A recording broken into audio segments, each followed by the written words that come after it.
Hello, philosophers. So we're going to do this video about 30-40 minutes. We're going to begin with Plato. Plato was an Athenian philosopher who lived in the final decades of the 5th century and a little bit into the first half of the 4th century before Christ, right?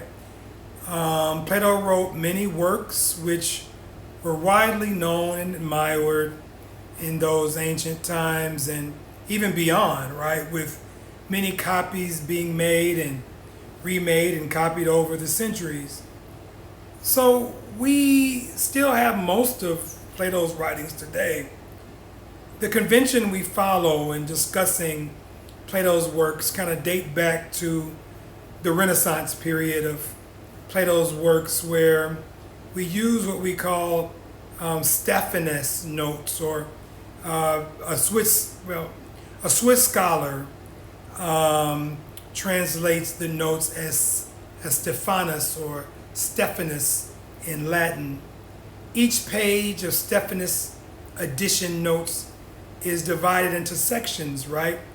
Labeled A, B, C, and so forth. So you'll see that on the side of your reading. You'll see, 32A, 34B, that kind of thing, and so forth. So you can see that the Greek text in ancient times was generally accompanied by a Latin translation on the other side, which, of course, thanks God, we don't have to read either Latin or Greek, because today we'll be reading Plato in English, right? And that translation, but we still have the Stephanus page numbers and alphabetical divisions, which appear in the margins of our text. So if you think about the opening lines of the dialogue, you will see the sort of the marginal Stephanus notes kind of in the, on the side, right? And whenever you want to refer to a page or to a passage in Plato, generally you cite the Stephanus number because people have different translations and all that kind of thing. In most cases, with a single exception, all of Plato's works were written in dialogues, and the main speaker in these dialogues was usually our boy Socrates, right? Who we come to know of as Plato's teacher. So who is Socrates? Well, Socrates was another Athenian, right, from Athens. Some might even call him a street philosopher, or what Professor McHugh calls a public philosopher. Socrates didn't write down anything, but he had many followers sort of among the well-to-do youth in the last decades of the 5th century, again, BC. It seems that his philosophical practice was to sort of engage other folk, right, in conversation, generally in public places, often with a crowd of listeners, right? He was kind of notorious and a controversial figure in the public life of Athens, right? As we'll find out as you read, he was later executed by the state. Sorry to bust your bubble. And he was tried and convicted on, on certain charges of impiety and corrupting the youth and, stuff like that, right? Plato's recreation of Socrates' defense, or his speech at his trial, is known as the Apology of Socrates, right? So that's one of the 5 dialogues, the Apology of Socrates. Not that Socrates is really being sorry for anything, especially not being apologetic for the behavior that kind of led him to the charges. Apology is more of what they call in Greek apologia, which is a Greek term for defense speech at a trial. That's all, in my defense. In the eyes of Plato and other young people who were devotees of Socrates, the trial of Socrates was a travesty of justice, right? Socrates was then considered a martyr and ultimately our first martyr for the cause of philosophy. For many of the young people, Socrates is sort of the quintessential philosopher, right? So when, his followers began to set out to write philosophical texts, they did so in the form of what we call Socratic dialogues, right? And these dialogues are conversations between Socrates and another speaker. Thus, we call a Socratic dialogue became a sort of a new genre, a new area of philosophical writing. Plato was the consummate practitioner of this new genre of writing. Plato was a brilliant dramatist, right? And writer. He wrote plays and stuff. And his sort of portrayal of Socrates is so lifelike, so real, that the philosopher virtually kind of walks off the page, right? You either love Socrates or you hate him. But you think he's real either way. You don't look at him as a fictitious character. Plato presents Socrates in conversation with other well-known Athenians of the day, as well as some, high-profile visitors to Athens at the time. As far as I've been taught and as far as we can tell, virtually everybody sees Socrates, everybody that Socrates talks to, in these dialogues are real people. Even Plato's brothers, right, appear in the Republic, right? The sort of highly realistic nature of these dialogues makes it easy to fall into the trap of thinking that they are a sort of a faithful depiction of the historical Socrates, right? And his philosophical conversations, right? So I don't know if we can do that. So again, what I'm saying is that some would think that it literally is a chronicling of the historical Socrates and all of his philosophical conversations.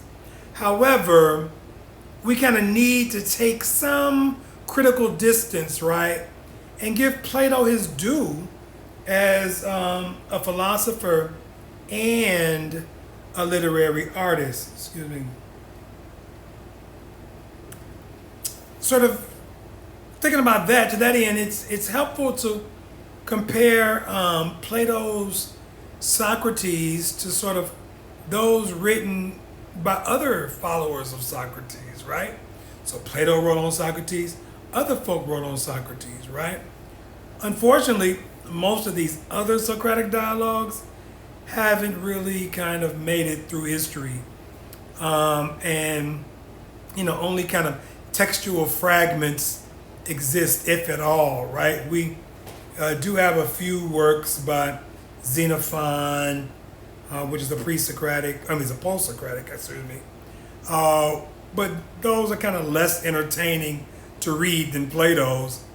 If you compare the Apology of Socrates, for instance, written by Plato with one of Xenophon, you'll find that what Socrates says in response to the charges against him is kind of different in both these kind of texts, right? And the same goes with one that you'll be reading a little bit later called the Symposium, right? Who Plato also writes. And Xenophon writes about the same story that the Symposium does, but it reads a little bit differently.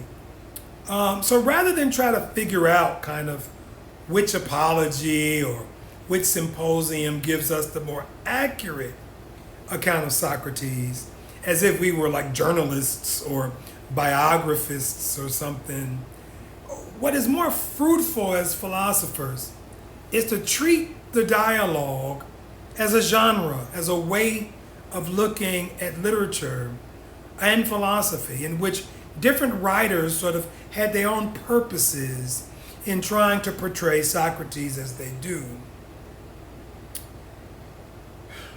Now, one of Plato's purposes, right, in writing the dialogues is to define the discipline of philosophy and to defend it against other popular misconceptions. We can see him doing both of these things, right? Defining it and defending it in the Apology. Socrates in the Apology and Plato in the Apology distinguishes, sorry about that. Plato distinguishes Socrates different in the Apology, and it's sort of different than sort of is it first? I don't like the way I constructed that. In the Apology, Plato distinguishes Socrates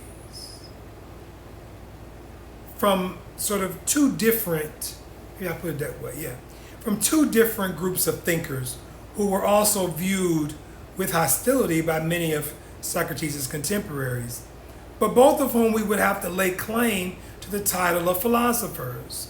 Right now, well, unfortunately, we'll have to go back and do some of this, but the first group was called naturalist philosophers, and naturalist philosophers preceded him, right, pre-Socratics, and those are people like Anaxagoras, Anaxagoras, and Anaximenes, right? Anaximenes, Anaximenes,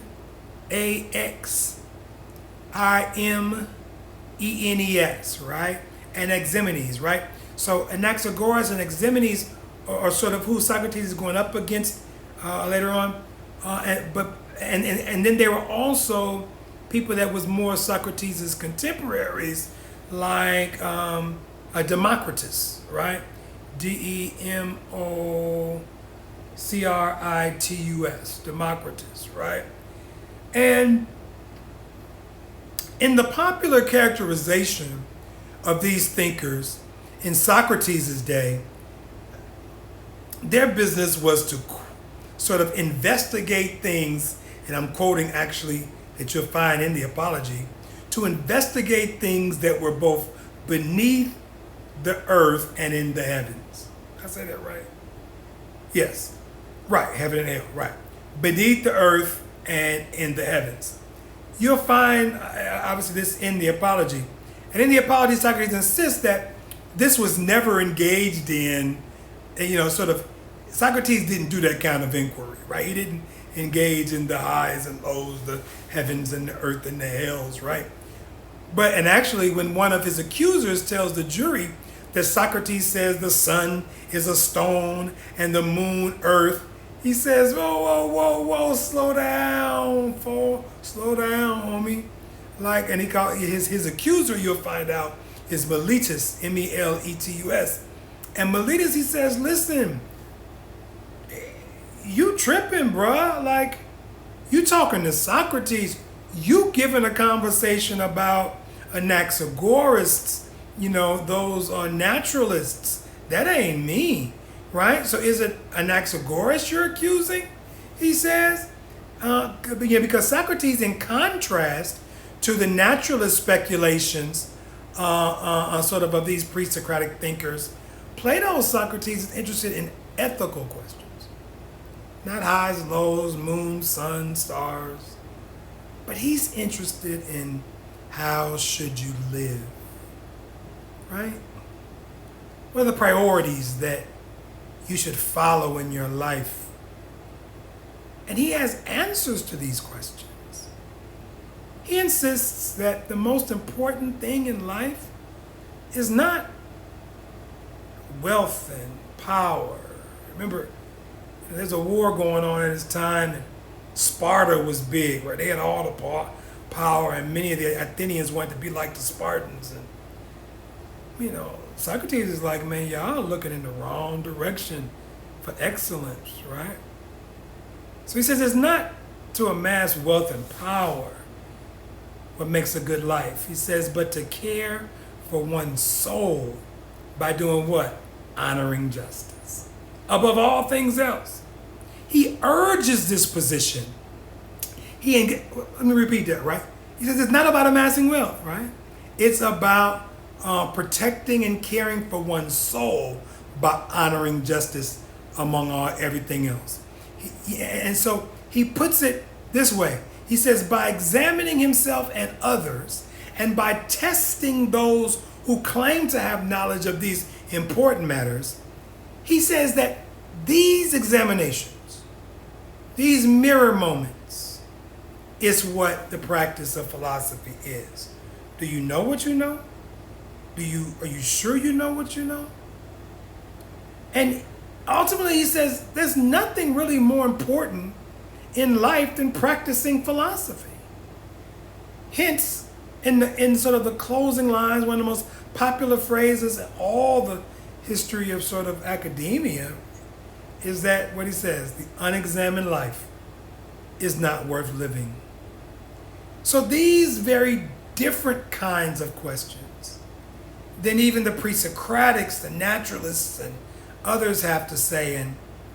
And this sort of leads later on when Cicero, right, many centuries later, comes back and says, look, for him, Socrates is the one who sort of took philosophy down from the heavens and brought it into the public space.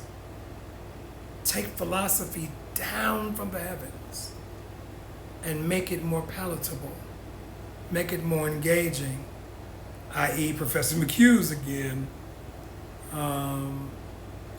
the Center for Public Philosophy. So that's the contrast, right, between Socrates and the pre-Socratics. Again, for my upper level class, we're going to be talking about them later, but the other group of people that Plato distinguishes Socrates from are those sort of that group of knuckleheads, itinerants, teachers of rhetoric, right? Like Gorgias, right? And public intellectuals like Protagoras, right? Yeah, Protagoras, you know Protagoras. And they were popularly known as Sophists, right? Sophists. And again, I'm not in my office, so I don't have my board. So Gorgias is Gorgias, and Protagoras, right, is Protagoras, right? So again, you had Anaximenes on one hand, and then you have Gorgias and Protagoras on the other hand. And Plato is trying to say that Socrates is going up against these cats, and these cats sort of preceded Socrates as being popular people intellectually. So these were Sophists, right? Sophists, Sophists. And basically Sophists just kind of meant wise people, right? Sophist, Sophia, philosophy, Sophia, the root of wisdom, the god of wisdom, which meant wise people or wise intellectual. And these Sophists sort of on their visits into town to Athens, they were sought out, right? As teachers, and ambitious young men or their parents tried to get access to them so that they can sort of learn the skills, right, of rhetoric, because they thought that it was the key to success in public life, right? It's like, rather those young people today and those parents who are keen to gain admissions to an elite university, right? To be among the elite people, because if you study under him or you study under her, you got all the answers. Well, maybe not. Right? But to the extent that there was anything like higher education in Plato's days, right? Remember, he created, his own school, the academy, right? The Sophists were providers, right? They gave a service. Now, there was a sort of a considerable amount of hostility, a little hate against the Sophists for a number of different reasons, right? First of all, in many cases, they were foreigners, right? They came out of Athens into town to kind of kick it with the young people. And so why should the youth of Athens, who were considered the leaders of tomorrow, be educated by outsiders, right? That pissed people off. And second, like the Sophists they charged a fee for instruction that they provided, right? They had a fee, right? They were paid teachers, right? Who would imagine we would pay a teacher, right? That's a whole different conversation, though. But because of that, they were considered lowbrow by the aristocratic elite that dominated politics, right?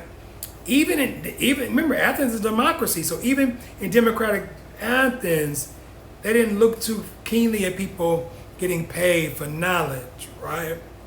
And so there was in some areas a suspicion, a little hate, right? That the skill at speaking rhetoric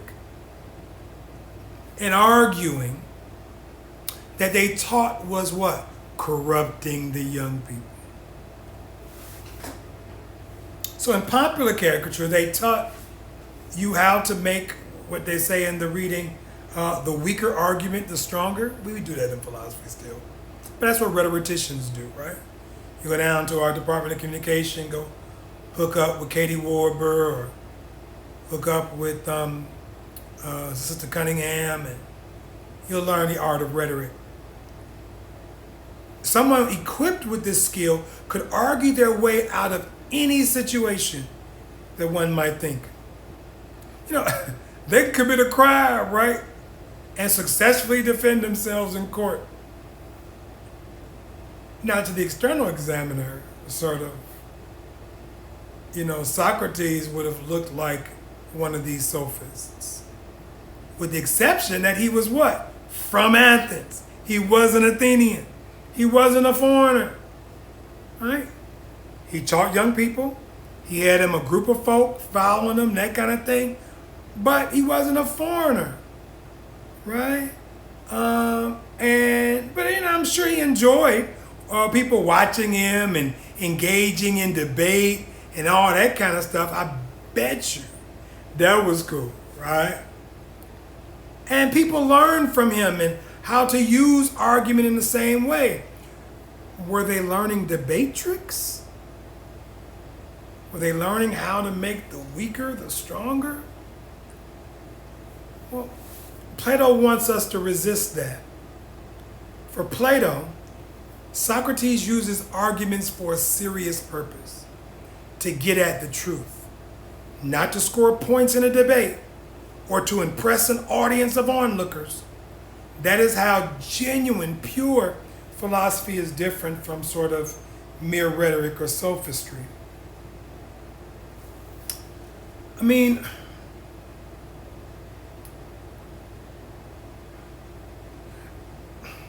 to the extent that the term sophistry today is labeled for sort of misleading or sort of specious argumentation, it is kind of because Plato was successful at winning the title of philosopher for Socrates and for denying it to be sophistry, right?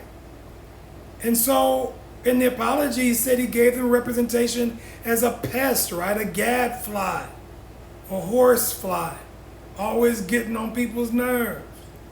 That is, he questioned people who seem to be wise and show that they do not have all the wisdom. You ain't got all the answers, Sway. Right? They ain't got all the wisdom they profess. Dr. Bailey, my daughter tells me all the time, you ain't the smartest person in the world, Daddy. I disagree, but she. In this case, though, the self-professed expert in the first reading you're going to do is called Euthyphro. And Euthyphro claims to have a sort of a specialized expertise in religious matters. That is, in matters of piety. So write that word down, piety, because that's going to come all the way through the Euthyphro. Piety, P as in Paul, Piety.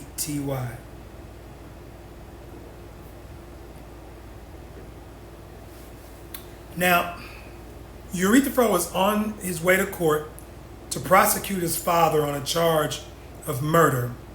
Murder was the case that they gave right?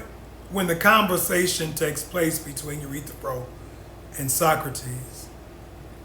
And Euthyphro's actions, quite frankly, like me and you too, strike his contemporary as, his homies, his people in the hood, normal everyday folk, as kind of strange and maybe impious for two reasons. First of all, a son owes like love and fidelity to his dad, right? If his father is guilty of a crime, someone else should prosecute him. Could you imagine yourself? Think about it for a minute. Your dad did something. Ain't nobody know. But because you are a lover of wisdom and a lover of justice, you go to court and you go talk to the prosecutor and you turn dime on your dad. That's what's going on here. Euthyphro was like, no, my dad did something crazy. And he allowed something to happen. And because I'm in tune with my religious principles, I need to prosecute my daddy. Like I said, some folks thought that was crazy. And in particular, according to sort of the standards of the time, it should even be a relative of the victim, right? Second, some people might not even think that dad needs to be prosecuted at all in this case. You will find out what he did or didn't do. But at any rate, it ain't as bad as murder. Now, Euthyphro, though, on the other hand, he insists that his father did commit an injustice and that the gods demand that injustice be punished. Most of us can get with that. But for Euthyphro, even though it's his daddy, adherence to the gods is more important than any type of familial connection. Sort of that requirement trumps all other considerations. So since Euthyphro insists that he knows better than his critics, Socrates asks him a question. He says, demonstrate your knowledge, homie. Prove to me what you're talking about. If he knows for sure that what he's doing is pious, right? Piety, pious is an adjective of the noun. Then he must know what piety is. If you think what you're doing is good, another way, then you must know what goodness is. And Socrates says, look, that's a good place to begin. So Euthyphro boasts to Socrates, yeah, bro. Like I know what piety is. And so Socrates, in his old Socratic fashion, invites him to share his knowledge. Now Euthyphro first proposes that his action is pious because he's prosecuting an injustice, right? So if you have your notes, you got to write down three. Well, you'll be reading it, but he sort of gives you three different kind of reasons. But he says the action itself is injustice. So he's prosecuting an injustice. But this can't be a general explanation of what makes pious things pious, right? Right? That's just an example. Whatever you think, you'll read what his daddy did. If you're saying that is wrong, then that's an example of what is wrong, but you haven't explained what is wrongness or what is piety. Socrates points out because there are other kinds of pious actions, right? Feed the homeless, clothe the naked. So what do all these different kinds of pious actions have in common? That's what makes the definition of piety. So Euthyphro is like, okay, well, he tries a couple times, you'll see that. And then after a few sort of missteps, he basically says that a pious action is that action that has the unanimous, that all the gods love. He says, and you'll see that in Stephanus number 9, I have my book, 9e, I believe. that the pious is what all the gods love. Now, remember, you gotta understand, Socrates is kind of a butthole, right? Remember, he's a gadfly, he's a pest. Socrates kind of is tempted to ask at this point, and certainly if I was in this conversation, would be that if pious is what all the gods love, then I would sort of ask Euthyphro, how do you know that all gods approve of your dad's prosecution? How would you know that? Right? Again, if piety is what all the gods love, right, then how does Euthyphro know that all the gods approve of his prosecution of his father? But I'm not Socrates. Socrates does it different. Socrates takes a different tact, and he asks one of the most famous questions in the history of philosophy. Sometimes it gets called the Euthyphro question. Socrates asks Euthyphro, is a pious action loved by the gods because it's pious, or is it pious because the gods love it? Again, is the pious actions loved by the gods because it is pious, or is it pious because all the gods love it? If you remember, back to Watch the Throne, I'm a hip hop head. Jay-Z even jumped out there and gave this quote, exactly this, is pious because the God loves pious, right? Or is it pious because all the gods love it, right? Something to think about in this other definition as you read it. Now, to me, this is the perfectly appropriate question to ask, because Euthyphro has promised to sort of tell Socrates what makes pious actions pious. So what makes an action pious would be that because it would be that action that is pious, right? I know that's kind of confusing. I'm going to say it again. What makes an action pious would be that, right? Would be pious, because of which an action is pious. A pious action is pious because piety is in the action. So Socrates' question, in effect, asked Euthyphro whether the universal of approval of gods is what makes a pious action pious, or whether piety of an action is what makes the gods approve of it. Was it already there? Because the gods said, thus this is so decreed. Or after it's done, all the gods like, yeah, that was dope. That was dope. That was pious. Right? Which one is it? Now, Euthyphro's answer, once he kind of understands the confusing nature of that sort of interlocutor kind of going back and forth, is that the gods love the pious because it is already pious. Not the other way around. The gods love the good because it's already good. But that means that the gods unanimously sort of approve of what makes pious actions pious, right? And rather, sort of to look at it this way, rather the piety of the action is what makes the gods approve of it. So even if it's true, as Euthyphro proposes, that the pious is what all the gods love, to Socrates, this doesn't provide the sort of explanation of piety that he professes to know. You still ain't told me nothing, he says. How Euthyphro, it turns out, has nothing to say about what makes actions pious, what makes actions good. He just says it's good because all the gods love it. But what makes it good? Why? Why they love it? Right? Now, you might feel at this point, especially when you're reading it, that, sort of protesting, being mad. It's frustrating. Why not take this class? And trust me, this is just the first reading, and I think it's the easiest reading. But Euthyphro should have given the other answer to the question.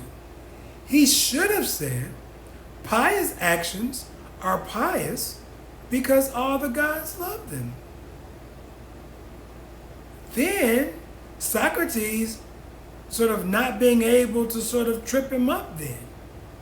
But this isn't a game of chess where the point is to make whatever move that saves you from a Socratic checkmate. It's just arguments, positions. We all make them, and we all can get tripped up. And that's the beauty of philosophy and learning it and doing it, because arguments, when pursued as sort of a part of a genuine or real philosophical inquiry, rather than as a refutation, a sort of a game, a contest of superiority, these arguments need to have premises that you can that you can believe in, right? So Euthyphro has to kind of answer the question with what he actually believes, not just something that might win the argument. Because that's what philosophy is. What can I prove? Not what can shut you up. Hopefully we'll get to that some more, but what's at stake here is a really important issue about what makes things right and what makes things wrong. The issue gets somewhat obscured in the dialogue, but it's stated as a question about piety. But what is pretty clear in the dialogue, as Plato writes it, is that the dispute over whether Euthyphro's actions is pious is fundamentally a question of whether it is right. And that, in turn, depends on whether his father did anything wrong. And Socrates asked him, what evidence do you have that all the gods consider this man to have done this, I'm going to tell you what he did, unjustly?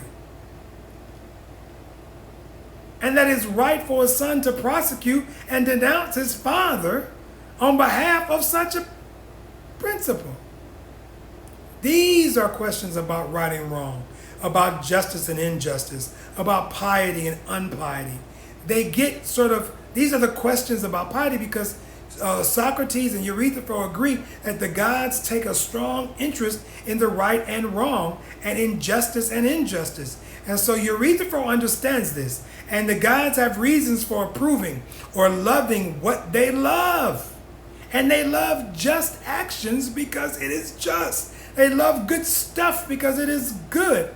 And they hate injustice because it is wrong. So Euthyphro thinks he's answered Socrates' fateful question quite sincerely when he says that the gods love the pious because it's pious. Morality and religion, the question Socrates asked Euthyphro, the so-called Euthyphro question, raises a fundamental issue about the relationship between religion and morality. In many religious traditions, Plato's own, God, or in this case, the gods, are closely connected with morality.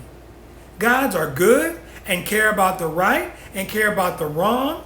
And indeed, Socrates in this Euthyphro appeals to this connection of the God and the right and the wrong in order to criticize some portrayals of the gods, in particular in literature, right?